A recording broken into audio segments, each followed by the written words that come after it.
Laura, and welcome to my channel, Boundless Books. So February is over, it is already March, so today I'm gonna look back at all the books that I read this month. Over the month of February, I actually managed to read 7 books, which is not too shabby, I think. Partly that's due to the fact that I did a little plane travel, and that always equals lots of time sitting in the airport waiting around and reading for me, which is not so bad. One of my favorite books this month was The Rook by Daniel O'Malley. When The Rook opens, a young woman finds herself in the rain, beaten up, and surrounded by lots of dead bodies with white gloves on their hands. She has no recollection of who she is or how she got there. However, she finds a letter in her coat pocket that explains that her name is Miffany Thomas, and if she wants to get through the night, she needs to follow the instructions in the letter. Over the course of the novel, Miffany Thomas discovers that she is part of a society of people with supernatural abilities who protect Britain against the supernatural forces. The novel has vampires, poltergeists, people with spikes growing out of their body, people with telekinesis, really any kind of supernatural ability you can think of, this novel has it. If I were to describe it as anything, I would say the genre is part mystery, part farce. It is actually quite funny, and Miffany Thomas is a very spunky character who makes a lot of very interesting quips throughout the novel. Overall, I really enjoyed this book. I didn't know what to expect when I started reading it. I kind of just discovered it on Amazon, and I've never read anything by this author before, but I'm so happy that I decided to read it because it's hilarious. It's so funny. I read through it really fast. Overall, I would give the book 4.5 out of 5 stars. There's gonna be a sequel coming out soon, so I'm for sure gonna be picking that up when it comes out because I just want to read more about Miffany Thomas. She's hilarious. Her voice throughout the novel is just so funny that I really can't not get the book when it comes out. The next book I read this month is Earth's End by Elise Kova, and this is actually the 3rd book in a series, and it follows this young woman named Vala Jarl. It is a fantasy novel, so it takes place in a world that's completely unrelated to our own, and Vala discovers in the first book that she has the ability to control air and that she is actually a mage, and ends up joining the Mage Guild and learning more about her ability and catching the interest of the prince, who is also in the Mage Guild and is pretty much determined to help her gain her powers so that way she can help defend the kingdom in the future. I was really hoping that this was going to be the last book in the series and that it was going to be a lovely trilogy and that Elise Kova was going to tie the whole story up with a nice bow and then it would be done. But unfortunately, this book is not the last one, and there's at least one more coming out. And I think I read somewhere that there's gonna be 5 books planned in the series, which totally bums me out because the last book ended on a cliffhanger, this book ends on a cliffhanger, and I just want to know how it all ends. I'm feeling like Vala's character is becoming really diluted as the series goes on, so I'm not entirely sure how the author's gonna string this out for more books. The series has a really high rating on Amazon, so people really enjoy it. It could just be me who feels this way. Overall, I would give this book a 3 out of 5 stars, and that's primarily because I'm just invested in finding out what happens since I've already read 3 books in the series. I'll pick up the next book when it comes out, but I'm a bit resentful of the fact that the story hasn't ended yet and that I have to buy yet one more book to find out how it all resolves. The next book that I read this month is Starlight by Melissa Landers, and this one is a YA sci-fi book. This book follows a young woman named Sara who is living on Earth but attempting to gain passage to the outer realms where she can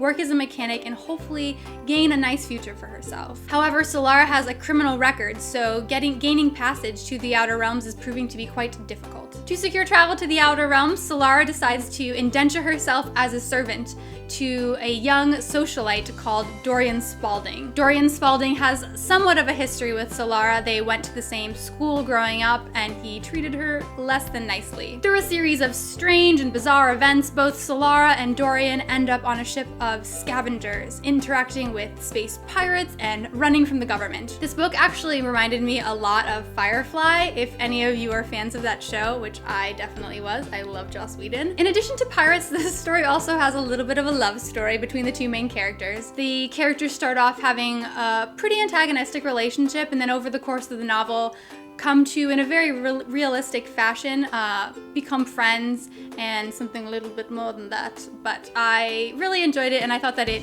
helped rather than hindered the plot. Overall, I would give this book a 4 out of 5 stars. I'm not giving it a 5 out of 5 stars or a 4.5 out of 5 stars, simply because I'm fairly certain that this is not going to be a standalone novel and that there are going to be more books following this, continuing on the plot line. The first book was fairly unresolved. A lot of the points that the author brought up just really were not fully addressed. So fingers crossed that there's more books planned, because I will definitely read them.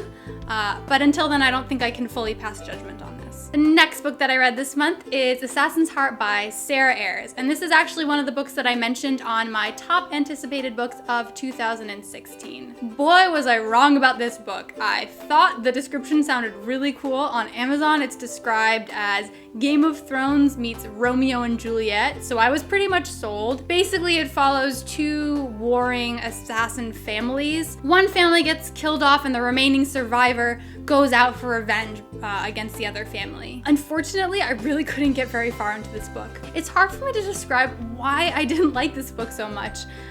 I don't know if it was due to the lack of descriptions or if the pace was too fast, but I just did not connect with the characters or the world at all. I had no emotional investment. Right off the bat, the main character's family is killed, and she's very sad about it, but I felt like I hardly knew her or her family, so this sounds horrible, but I just didn't care. I really wasn't invested in that plotline at all. And that's basically what causes her to go on this mission of revenge, but I really didn't feel that at all.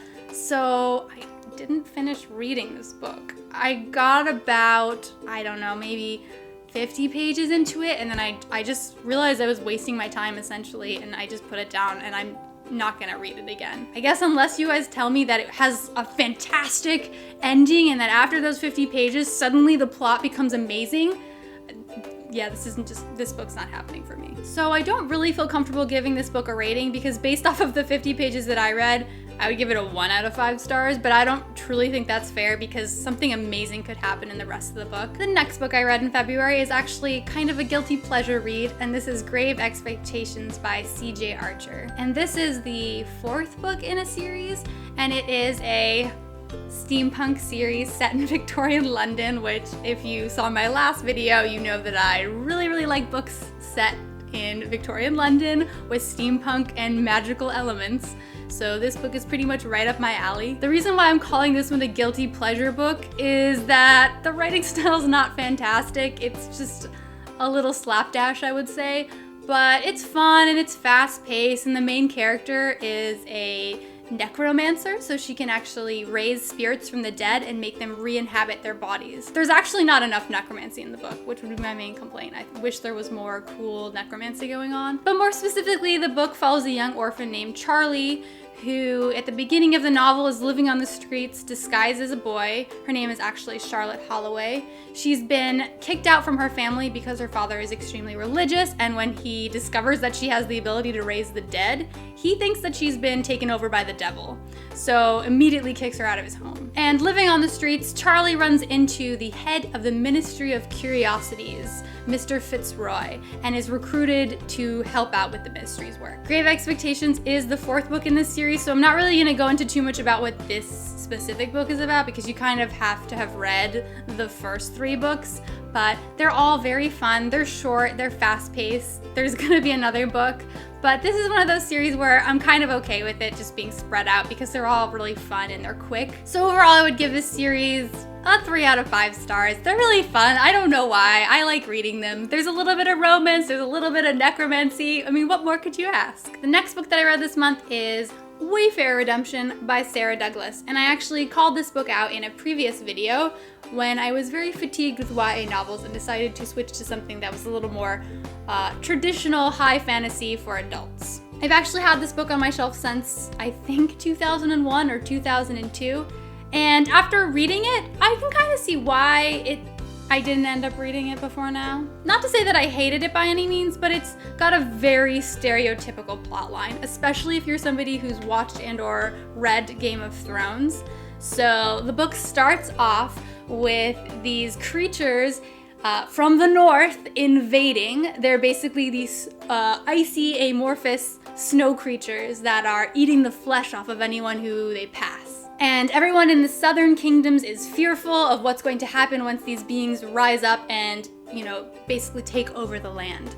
So a small group of people is sent out to kind of investigate what's going on, to build up fortifications in the north to prevent these creatures from basically taking over.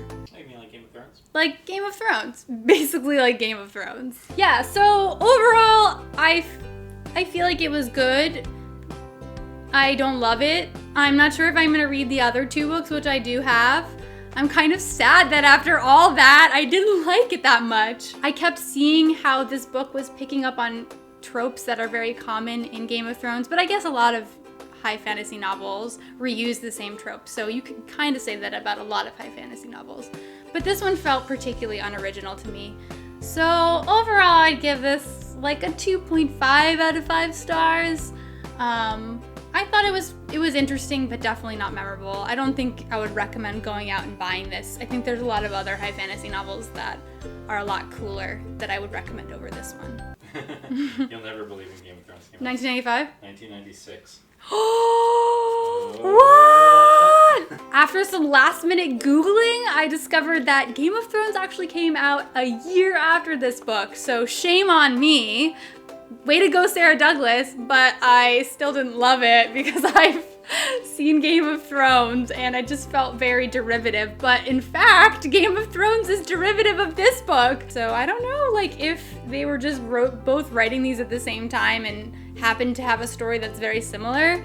I can't really say who thought of it first, but yeah, weird. Didn't know that. Fun fact.